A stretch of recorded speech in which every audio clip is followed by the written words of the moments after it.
mycutechick.ng. If that's your brand name, I wish you well.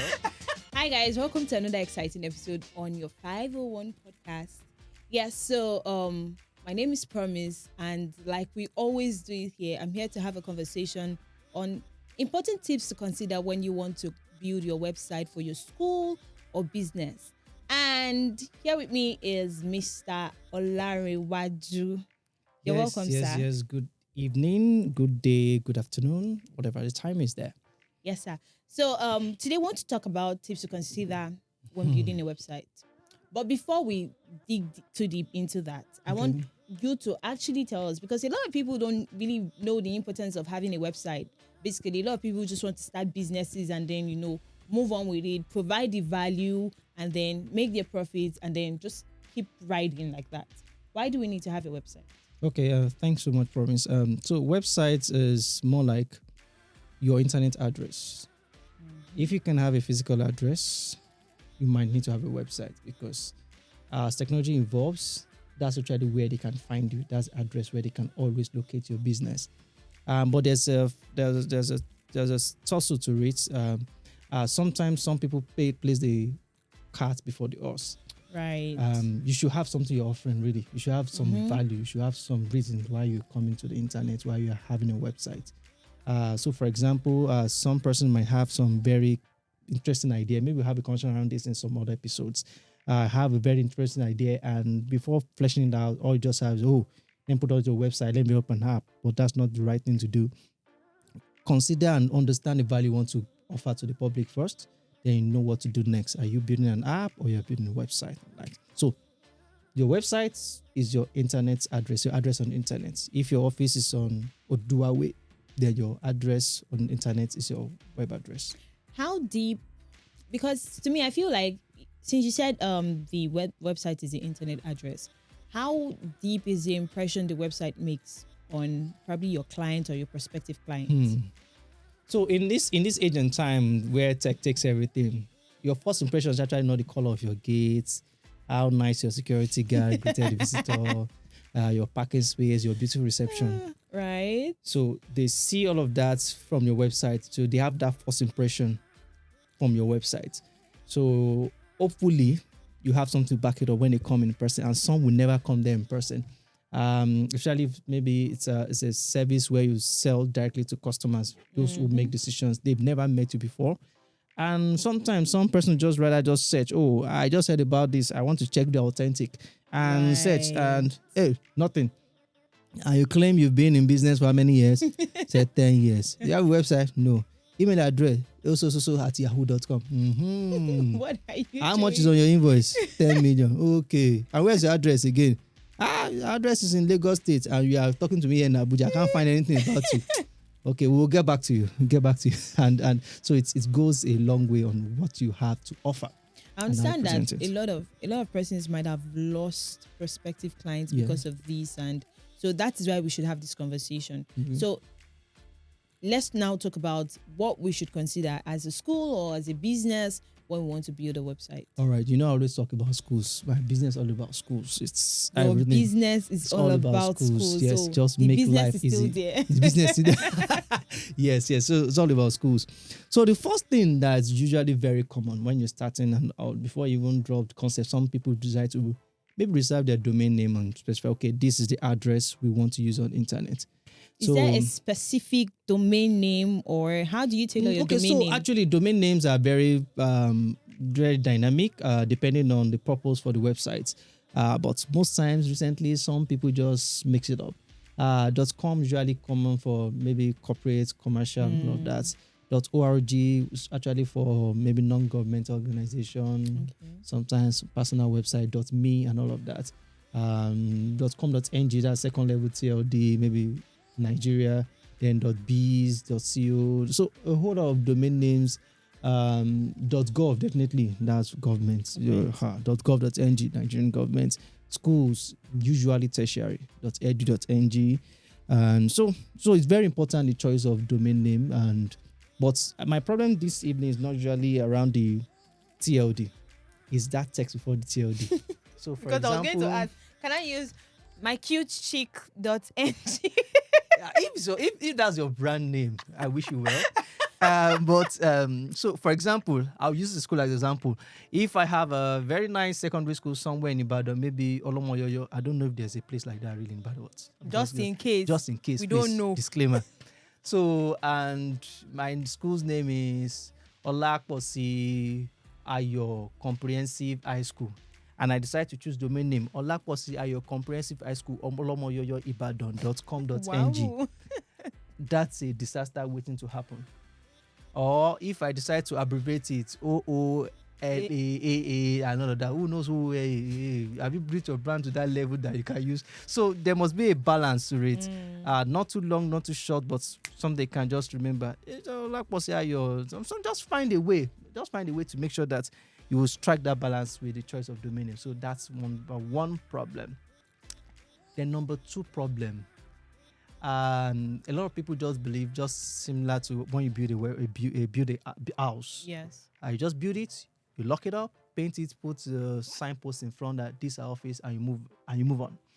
And that's how people treat their websites. Or so they build a website. Some websites not been updated since 2001. Built. Yes, just put it there as this internet signpost. This is what we do, how we do it, and that's all. So that's actually wrong. You have to keep engaging users, visitors coming to the platform, new updates. Some people, the address on their website was their address 10 years ago. They've changed the address 3, 4, 5, 6 times, and it's still right there on their website. So it's very important. So talking about content, because I want to believe that's what we're talking about now. How often do you advise people to change the content? Every time they have in good news or bad news? No, don't be so quick to share bad news. You're not the blogger. So what happens is that for the content, it depends on the nature of the business. Okay. Let's talk about schools now. Okay, so schools, yes, we always relate to schools. Most times, schools will want to engage the public on some activities, but that's tricky. In the school. Because this is a time for security consciousness. You can't just share anything anyhow. You have to think through it. You have to consider it, okay? I know some schools that wouldn't even mention their open day on the internet just for some security reasons if they are in some security, maybe security prone areas and some other issues. Yeah. But you should still be able to engage. Things like, your admission is now open. Things like, we had a wonderful time and an excursion and all of that. Just some basic tips so that user coming back to back keep seeing new information on the website. But for example, imagine if you are like a government agency, which is common, sometimes you don't update it, and people require updated information on policies, and so you have to. It's your responsibility. You call them there, told them that's your website. It's not www. That's all. You just told them this is your website. So something must be there that you must always present to the customers. Is it necessary to actually have a blog post on your website? Blog post really for content that's coming at intervals. So maybe that it's could be not used... compulsory, really. Okay.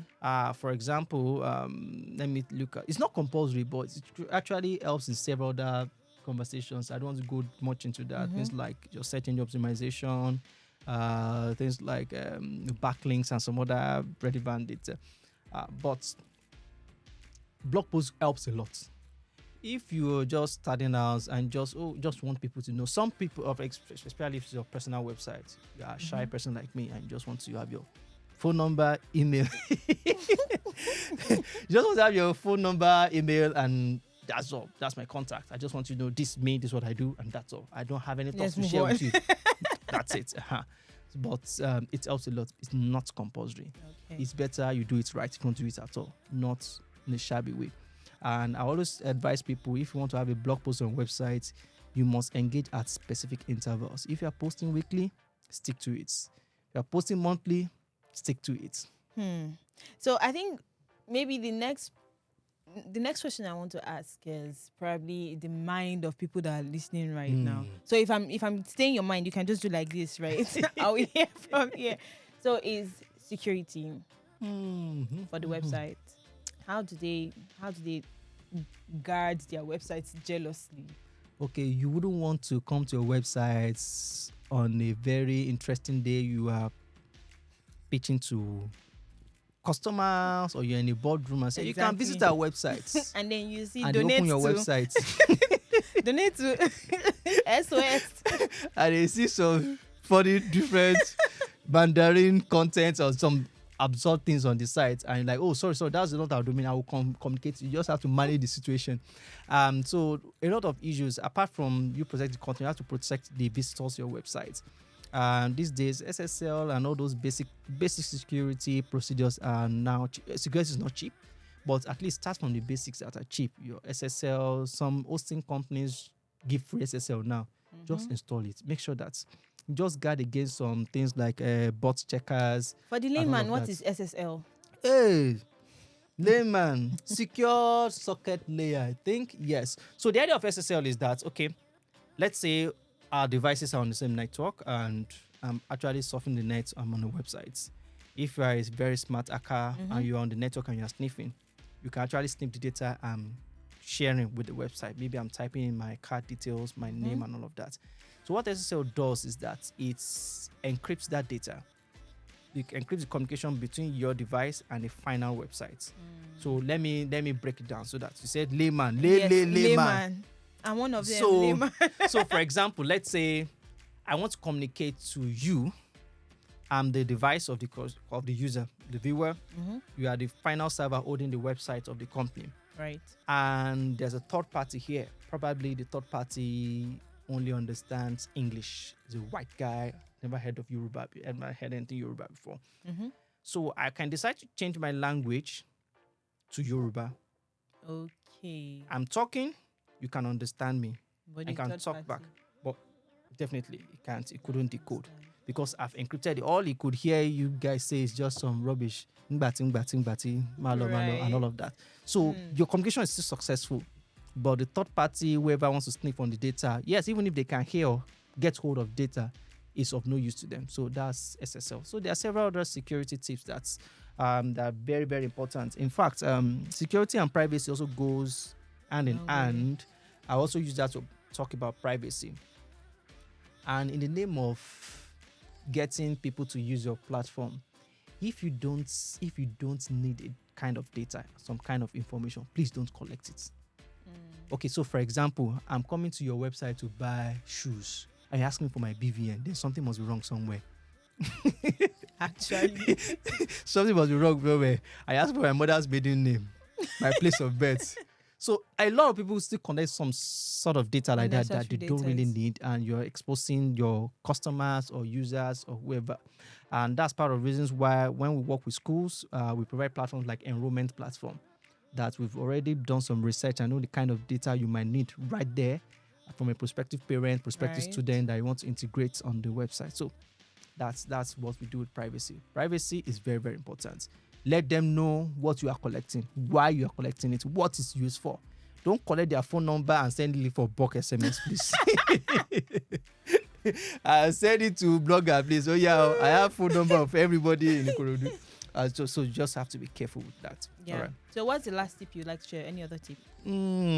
Last tip, which there are a lot of tips for website design. But for this episode, the last tip is about the choice of design platform.